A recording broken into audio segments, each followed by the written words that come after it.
So I've got some more downtime here in Dubai. Very exciting. Staying in the lovely Ritz. It's not always this glamorous. Normally, when I travel, it's much more basic. But I'm very fortunate to have a lovely client who's put me up here. But I thought I would just record some quick thoughts on evidence-based medicine and its application to practice. So obviously, my main field is around low back pain, particularly chronic low back pain, looking at it from a bigger perspective. And when we're trying to decide how to manage our patients, one of the key things is obviously using evidence. So the traditional model that we've used in terms of Sackett's evidence-based practice is to look at the best available evidence, your own clinical experience, and then how the patient presents to you and what they want their particular kind of preferences, goals, targets, and kind of integrating those three aspects together to provide the best possible care. And particularly then, a lot of people and a lot of us focus a lot on evidence, which I do probably as much as most, and maybe some do more as part of those three aspects.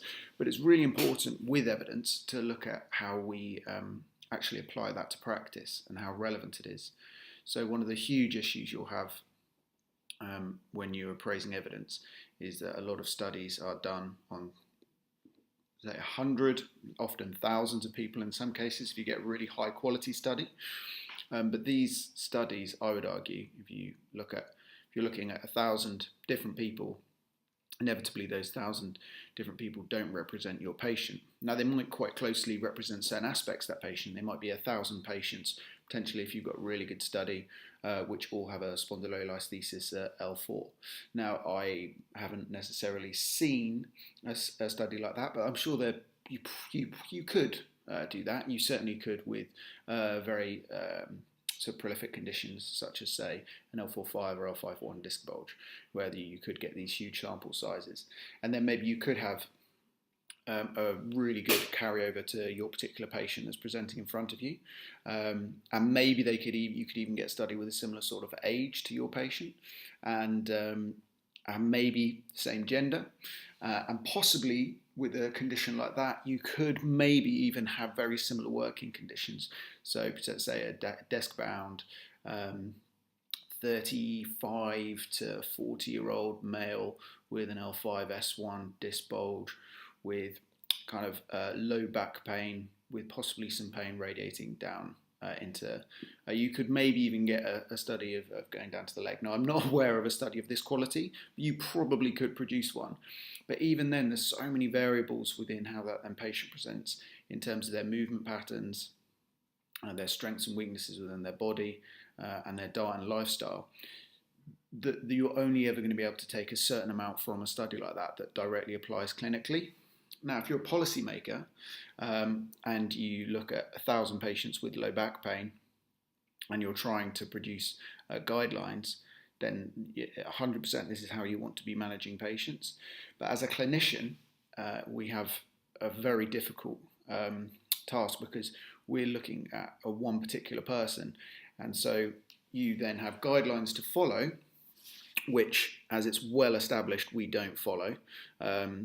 Doctors, physios, I'm not aware of other professions, but I would assume it would be similar, just don't follow guidelines. Why don't we follow guidelines? I think there's a lot of things, and my understanding of the literature around this is you can look at it from two aspects. So clinically, we don't trust them. We think we can do a better job. Why do we think we can do a better job? I think that comes down to a lot of kind of issues around self-efficacy, and if you look at behavioural economics, which I've only studied briefly, I'm no expert on the area. I've just read 2 or 3 of the key books in that area.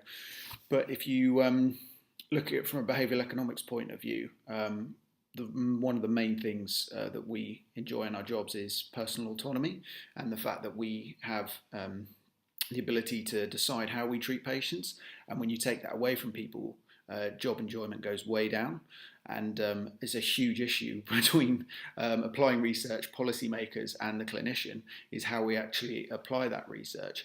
And if we get told how to treat patients, then we really takes away our autonomy and takes away our enjoyment.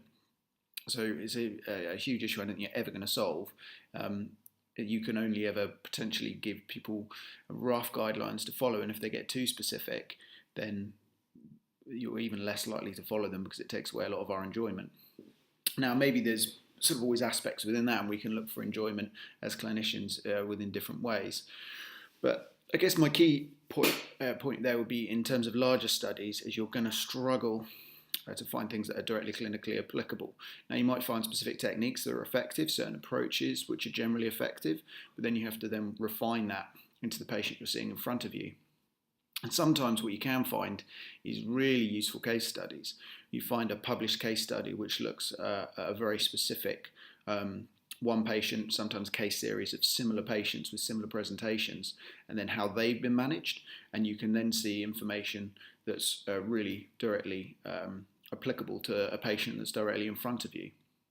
And sometimes there's other studies where you'll see specific techniques addressed, things like some of, say, one of Mosley's old papers, and published back in 2004, I believe, where they're looking at pain education. And now there are some issues in that paper with regards to how they use statistics, which is not essentially is giving a 100% fair reflection of the results. But the results were generally positive and useful. Looking at how education in patients with low back pain, and whether they're given a traditional approach saying, oh, you've got a disc bulge, whether they're given more of a neurophysiology, a pain approach, and understanding the underlying mechanics, but more importantly, the neurology. And so rather than thinking, oh, I've got a disc bulge, when I lift my leg, is that bulge going to push back on the spine and sever my spine, and then I'm going to be in a wheelchair? If you actually explain to a patient, oh, you know what, the middle of that disc is super acidic, and if it gets anywhere near the nerve, the nerve's got really, really sensitive receptors on them, these things called nociceptors, which will actually detect the change in pH, and that'll send a signal back to the spine, jumps across the spine, and then jumps up the spine. If there's enough of it, goes up to the brain, and there the brain, based on this information, decides where and how much pain to put in a certain spot. And when people understand this, they have much more leg range of movement than if they don't understand this. If they think, oh, if I lift my leg, potentially I'm going to sever my spine with a disc bulge. And this can be quite useful for us to then take in, and we can share this research with patients. And a lot of patients are very able to take on board quite high level information on these topics, whereas some others, particularly I find when I'm working with clients whose English is quite limited, you might struggle. But nonetheless, that research does give you something that's directly applicable. So it's always, when we're looking to be kind of the best practitioners we can, we're looking to apply evidence to practice. It's key that we understand how that evidence relates. So you might have some very, very large scale studies might, for example, suggest there's no difference between two approaches, but that doesn't necessarily apply to your single individual patient. It would apply to a policymaker who's looking at 1,000 patients with that quite broad, very heterogeneous group. How you actually apply that to policy is very, very useful, in that you can't broadly say this approach is better than that approach.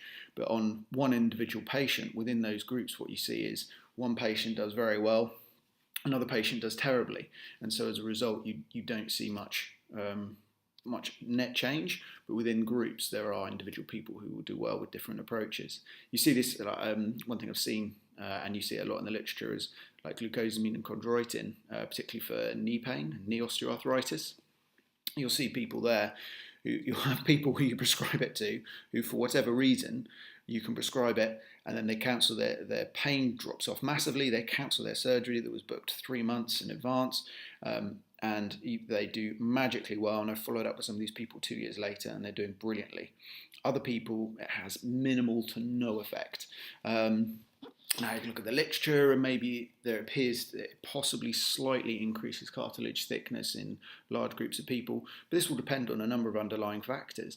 Is this person got a deficiency in glucosamine and chondroitin? Is that what's driving their pain, or is it something else? So is there a need for the underlying factor? And none of the very few, if any, of the actual large-scale studies actually address the underlying metabolic factors. It's just, does this supplement work? And you need to look at it then, obviously, at an individual, on a patient level, whether it's worth actually prescribing this or not. The same, you can't look at core stability, for example, for back pain. If you just prescribe core stability to all patients with low back pain, that's a slightly nonsense approach. But in terms of policy, that's very useful. But as an individual patient, with the patients in front of us, we're going to assess, try and understand who does need a core stability, whatever that may mean to you, approach, or whether they need something more likely a combination of this with education, with diet and lifestyle, and trying to look at the bigger picture. And so those are some slightly nonsensical, random, jumping around thoughts on evidence-based medicine. Maybe that's of use to somebody in terms of your own thoughts in this area and how you're applying your own clinical reasoning. All the best. Any questions, feel free to comment or drop me an email at kieran@kieranmcphail.com. All the best. Bye.